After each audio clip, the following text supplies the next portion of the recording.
Tucked away near the western tip of the Beara Peninsula in County Cork lies a rare piece of Irish rainforest. A lush woodland rescued from the fate suffered by the desolate mountain terrain surrounding it, all of it brought back from the brink by one man's vision. This is Eoghan Daltun, rewilder, sculptor and author of An Irish Atlantic Rainforest.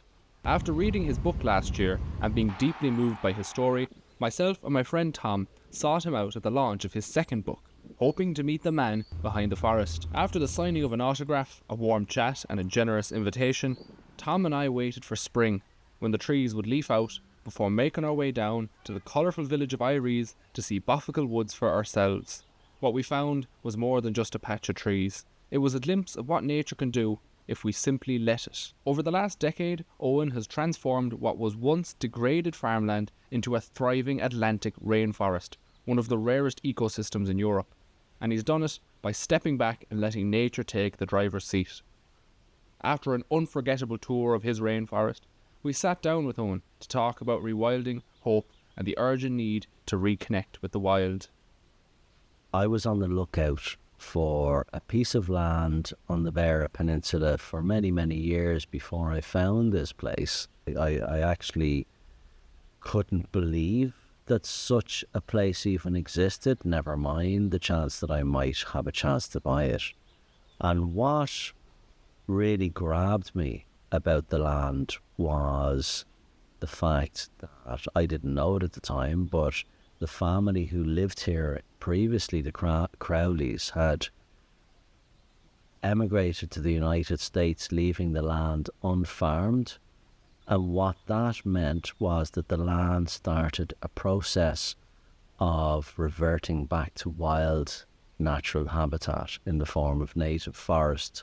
And I think the most important thing to say about the forest that was growing on the farm was that none of the trees were planted. They all grew here in the way that trees have grown for hundreds of millions of years before people came along and decided that the only way that trees should grow is by us planting them.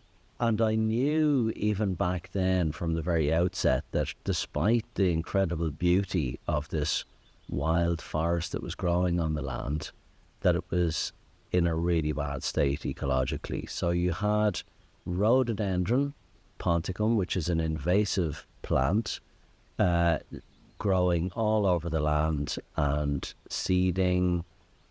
flowering, so therefore sending out huge numbers of seeds. A single rhododendron plant can put out around 1 million seeds per year. You also had another 7 or 8 other non-native invasive plant species, also, taking over huge areas of the land. But the primary problem was overgrazing by yet further invasive species in the form of feral goats and sika deer. And the effect that they were having was to prevent the native trees from regenerating whatsoever. So every little oak seedling or birch or hazel or whatever else was immediately eaten so that the trees were unable to regenerate. And the goats and the deer were also stripping the bark off the trunks of the trees, which in many cases, if the bark stripping goes all the way around the trunk, the tree dies. So the whole forest was littered with dead and dying trees. And they were also creating the ideal conditions for takeover by rhododendron and all the other invasive plant species. So the place was really in a kind of a state of ecological meltdown when I arrived. What I did was, after buying it, I applied for a grant under a scheme called the Native Woodland Scheme, and all I wanted them to do was to put a fence around the perimeter of most of the land to fence out the goats and the deer. In the meantime, that took about 1.5 years to work its way through the bureaucratic procedure. In the meantime, I set to work getting rid of the rhododendron and all the other invasive plant species. After 18 months, the contractors came in and put up the the deer fence, which was a hugely difficult and demanding job, and the goats and the deer were finally fenced out.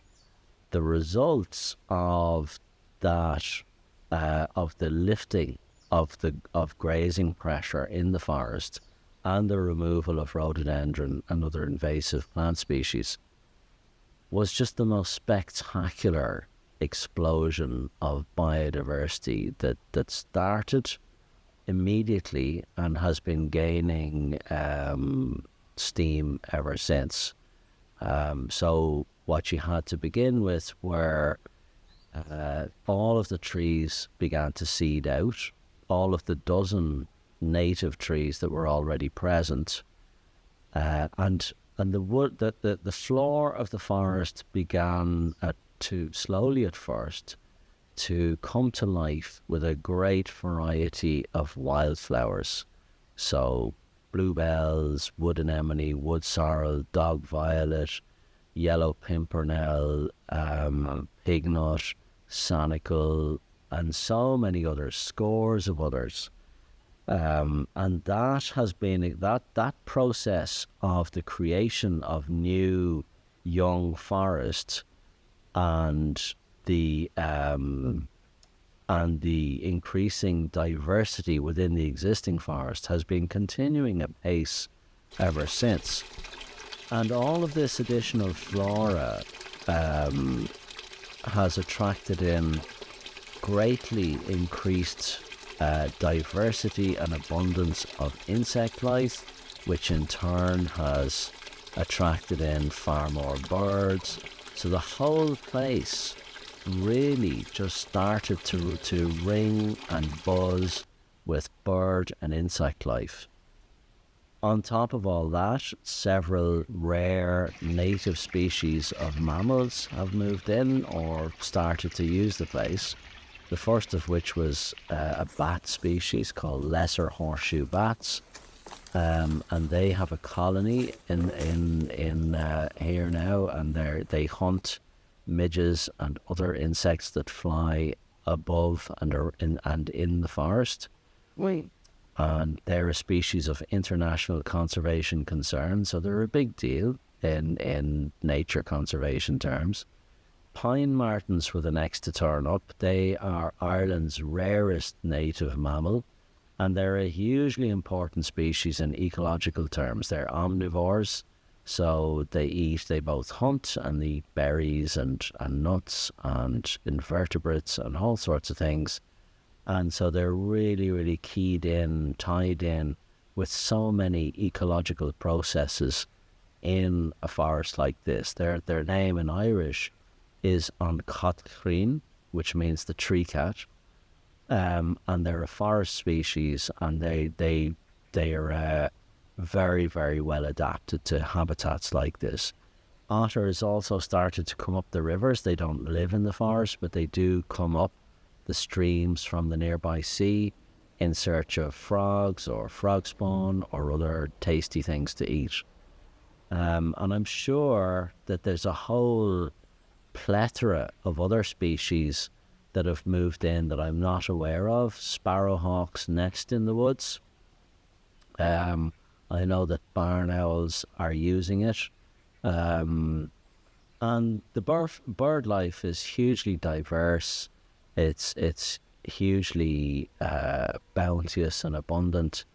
And it's been such a joy to see this ecosystem come to life. And the thing about it is that it really didn't take much. All it required was fencing out the grazers and removing the invasive plant species. It really, as I say over and over, it's not rocket science. But the very frustrating thing about all this is that you don't see it happening elsewhere. So Ireland is estimated to have been about 80% forested in prehistory, that is prior to farming. We're now down to only around 1%, and the vast majority of that 1% is dead, is dying in the same way as my place was when I arrived. So, and it's just so heartbreaking to see this happening when the solutions are so very simple and so very obvious. The last thing I'd say about all this is I made this fantastic discovery. So combined with working to restore the forest in the sense of getting rid of invasive plant species, I also delved into reading up as much as I possibly could about ecology, which is essentially the science of how ecosystems work. And particularly woodland ecology, and I was interested in reading the literature from around the world, not just Irish or British writing on the subject. And what I soon started to realise, I really struggled with it at first to believe that such a thing could be true. But what I had here on the farm wasn't just native forest, it was actually rainforest. And when people hear the word rainforest, they think of the tropics, they think of the Congo and the Amazon and Southeast Asia, and those are all tropical rainforests.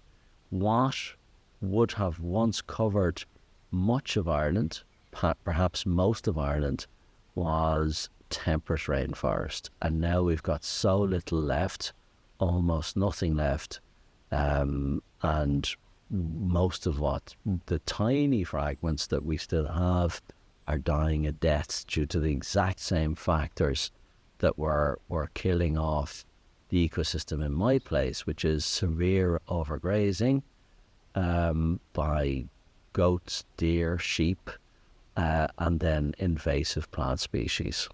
I was utterly amazed by how successful the book was. So it became a bestseller in Ireland, and it won a literary award, an An Post book award. What that success said to me was that Irish people are hungry for a new relationship with the natural world, to experience wild nature and to play a part in trying to reverse what is one of the most...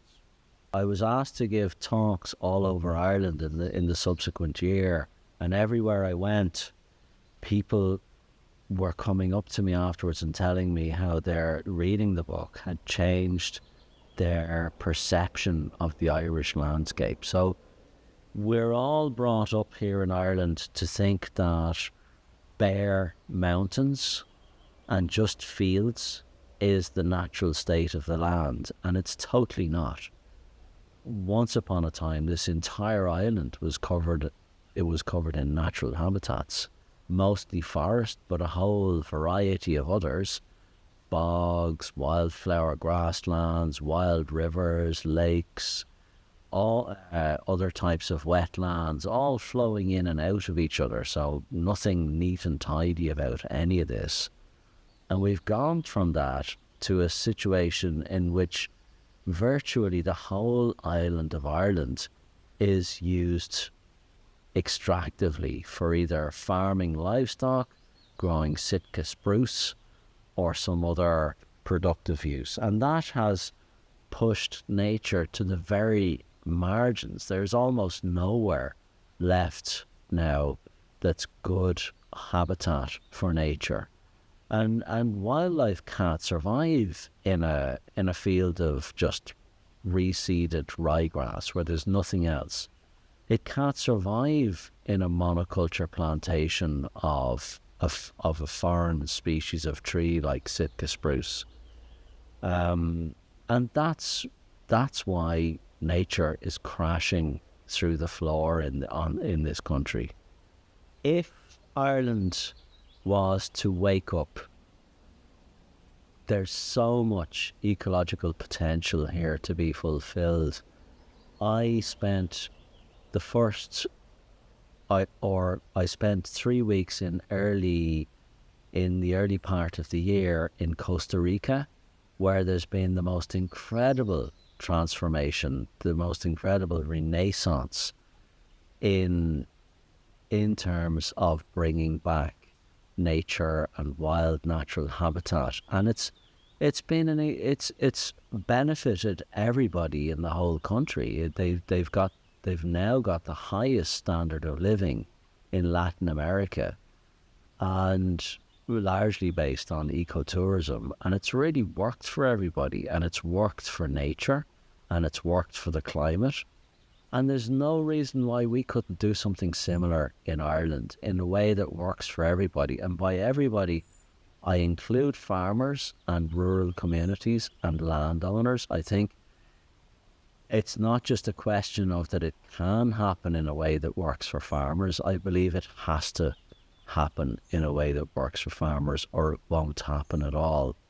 If rewilding is done in a way that gets people's backs up in rural communities, it'll be a complete failure. So it has to happen in that way, and I believe it can happen. Worst case scenario is that we just carry on as we're going, which is hemorrhaging nature. All of the indicators of a natural environment are all rapidly crashing downwards, from species diversity, species abundance. We're losing species, where our species are going extinct. Our rivers are almost all heavily polluted with nitrates. River ecosystems are dying. Somewhere around 90% of our forests are just industrial plantations. It's just such a disaster. And in certain quarters, they either haven't realised what's going on or don't care, and are just quite happy to keep going in that same direction, regardless of the fact that Irish nature is being killed off at a rate of knots. So these are our choices, it's up to us. And I think every individual, no matter who you are, no matter what your position in society is, no matter what your skill sets, your strengths, your weaknesses, everybody has a part to play in turning around the death spiral of Irish nature.